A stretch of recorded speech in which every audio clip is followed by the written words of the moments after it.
falar o que é o paisagismo.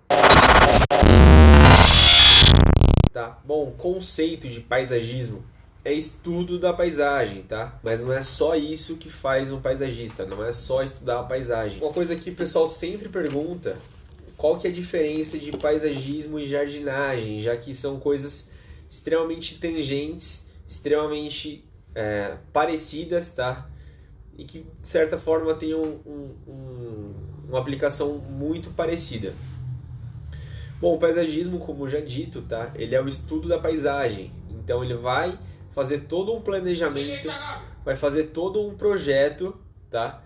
Para que a paisagem ocorra, para que exista a possibilidade de, tá?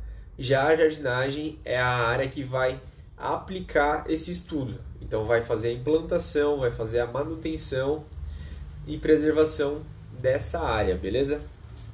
Essa é a principal diferença.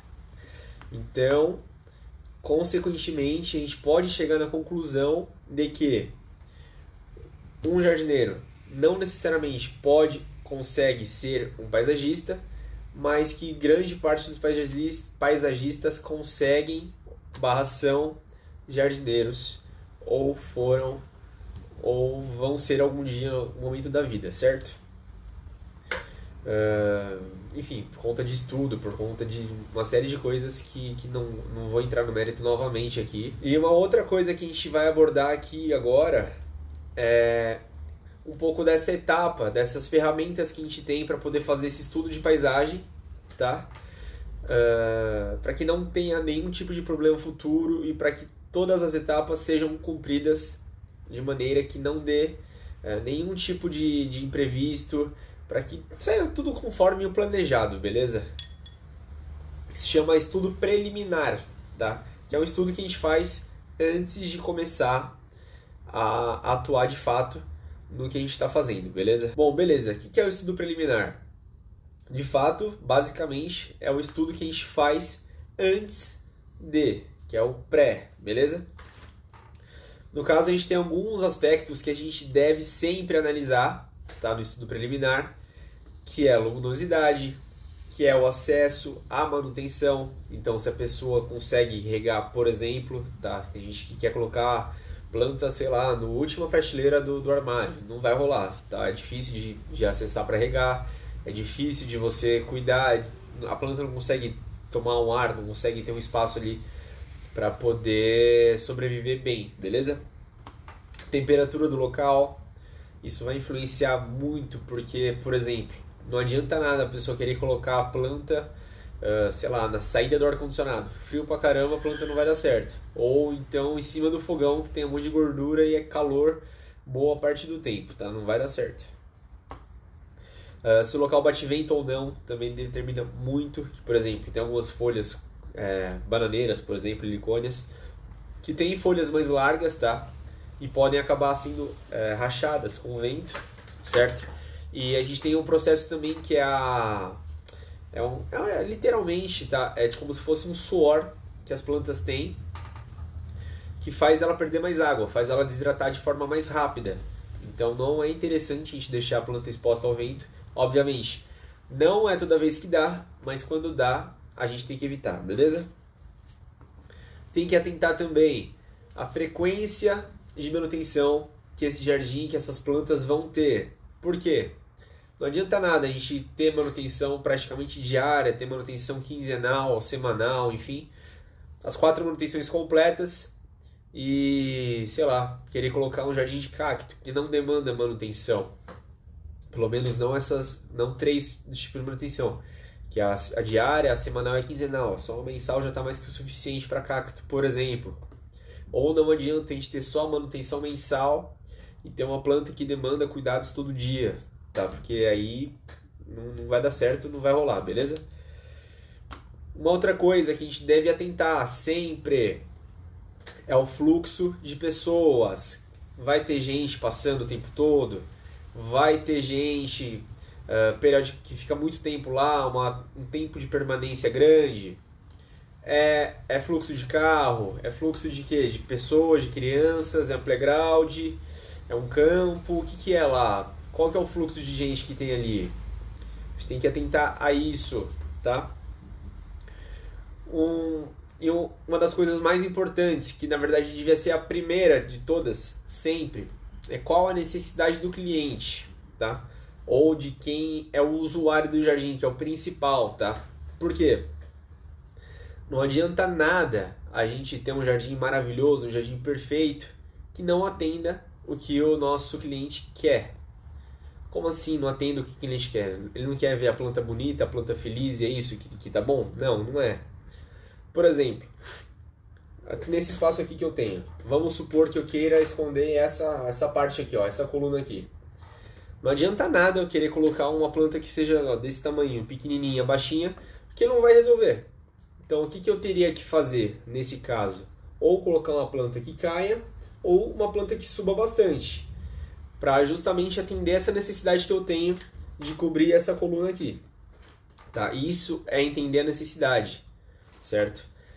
Sem isso, a gente não consegue atender nenhuma delas, porque não vai adiantar, a pessoa vai gastar dinheiro à toa e aí? O que você vai fazer? Não vai fazer nada. Você vai sair mal visto pela pessoa e não vai adiantar, certo? E uma das últimas coisas que a gente tem que atentar é o tipo de solo. Muita pouca gente fala sobre solo, tá? Quase ninguém fala sobre isso. É um assunto denso, assunto chato, que eu vou me aprofundar um pouco mais amanhã, mas é só um pouco, tá? Porque se eu for falar de solo vai ser, sei lá, 2 horas aí e ainda vai faltar. Que é importante por quê? Por conta de drenagem, por conta de umidade, por conta de uma série de coisas, tá? Que a gente normalmente não leva em conta na hora de colocar uma planta.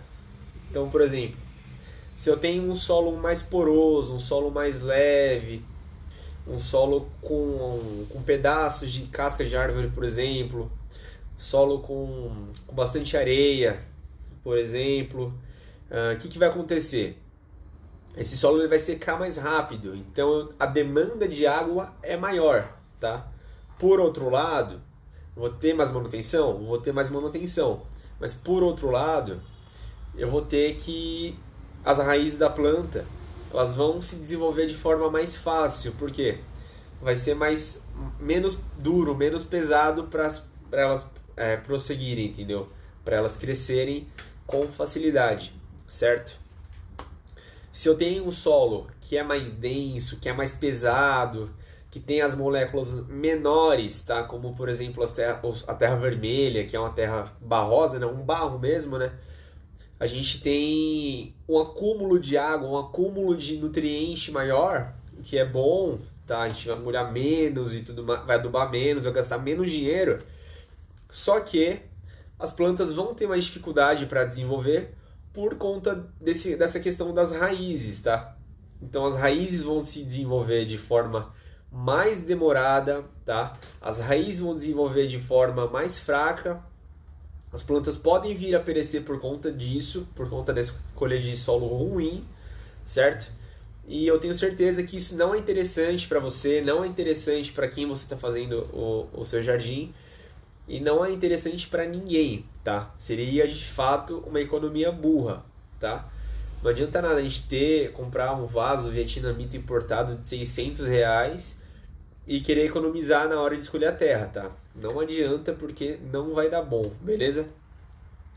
Então toda vez que a gente for querer comprar um vaso, querer comprar uma terra e tudo mais, a gente tem que se atentar a isso, beleza? Vou dar um tempo aqui. Alguém tem uma pergunta, alguma coisa? Bom, então vocês entenderam bem a importância de estudo preliminar, a importância de analisar todas as condições que vão influenciar no jardim, porque cada detalhe desse vai fazer sim muita diferença, certo? Se a gente escolhe uma planta, por exemplo, que não tem a luminosidade adequada, que é ou muita ou pouca, vai dar ruim, a planta não vai desenvolver, a planta pode atrofiar, vai perecer, vai secar, não vai ser legal, tá?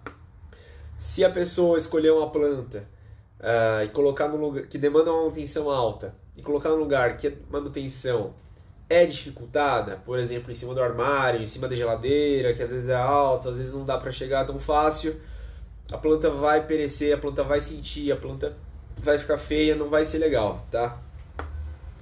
Se a pessoa colocou uma planta que não aguenta muito calor, por exemplo, e colocar em cima do fogão, esquece, também não vai evoluir, não vai chegar a lugar nenhum, beleza? Se a pessoa colocar uma planta onde o fluxo de pedestre é muito alto e a planta tem um crescimento lento, se é uma planta mais frágil, de repente as pessoas ficam encostando nas folhas e tudo mais, não vai ser legal, a planta vai sentir, vai ficar feia, vai dar merda, tá? Enfim, a gente já falou sobre solo também de maneira mais detalhada, mais abrangente, e a necessidade do cliente, que é a coisa sempre mais importante, tá? Então, seja para vocês, na hora que for escolher uma planta, tá? Na floricultura, no garden e tudo mais, pensa bem, para que eu preciso dessa planta? É só para enfeitar? Então, tipo, se for caindo, se for subindo, se for baixa, se for alta, tanto faz, beleza. Agora não, eu preciso, sei lá, de uma planta alta porque na minha TV tá pegando sol, dá 3 horas no sol. Então eu preciso de uma planta o quê? Mais alta que a TV. Ah, eu preciso de uma planta mais baixinha porque meu cachorro tá querendo pular da varanda, sei lá. Então, beleza, pega uma planta mais baixa que não cresça tanto, que impeça ele de passar, né? A passagem, certo? E por aí vai, beleza? Então é isso, até, tchau.